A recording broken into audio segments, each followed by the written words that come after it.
So ஜென்ரலாவே நம்ம என்ன சொல்லுவோம், ரேடியேஷன், கீமோ 2 ட்ரீட்மெண்ட்டு சர்ஜரிக்கு அப்புறம் அவாய்ட் பண்றதுக்கு, ரெக்கரன்ஸ் அவாய்ட் பண்றதுக்காக நம்ம யூஸ் பண்ணுவோம். இந்த டெஸ்டிகுலர் கேன்சர்லயும் அது 2மே பொருந்தும். இந்த டெஸ்டிகுலர் கேன்சர்ல சில டைப் ஆஃப் கேன்சருக்கு வந்து ரேடியேஷன் ரொம்ப எஃபெக்டிவா இருக்கும். சில டைப் ஆஃப் கேன்சருக்கு ரேடியேஷனோட கீமோதெரபி ரொம்ப எஃபெக்டிவா இருக்கும்.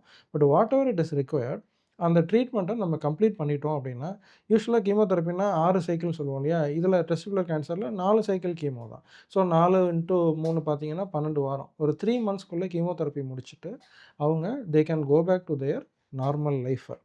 இதில என்னன்னா, சம்டைம்ஸ் இந்த கட்டி சின்னதா இருக்கும்போது வரமாட்டாங்க. அ உள்ள வரும்போது நம்ம ஸ்கேன் பண்ணி ஸ்டேஜ் பார்க்குறோம். நம்ப மாட்டீங்க, சில சமயங்கள்ல டயத்துல லங்ல, போன்ல, வயிறு ஃபுல்லா நெறி கட்டி, அதே சமயம் டெஸ்டிஸ்லயும் கட்டி, இவ்வளோ பிரச்சனைகளோட ஹாஸ்பிட்டலுக்குள்ள வருவாங்க. யூசுவலா கேன்சர் இந்த மாரி ஸ்டேஜ்ல பெட் ஸ்கேனு வேற ஏதாவது கேன்சர்ல இருந்ததுன்னா, சிச்சுவேஷனே வேற. ரிசல்ட் அவ்வளோ நல்லா இருக்காது. இதில பயப்படவே தேவை கிடையாது. டெஸ்டிஸ ரிமூவ் பண்றத பண்ணிறணும். பண்ணிட்டு பேஷண்ட்ட இம்மீடியட்டா கீமோதெரபி ஸ்டார்ட் பண்ணணும். கீமோதெரபி போட போட கண்ணு முன்னாடி இந்த எல்லா கட்டியும் கரைஞ்சு வர்றது ரொம்ப அட்டகாசமா தெரியும். பேஷண்ட் சிம்ப்டம்ஸ்ல தெரியும்.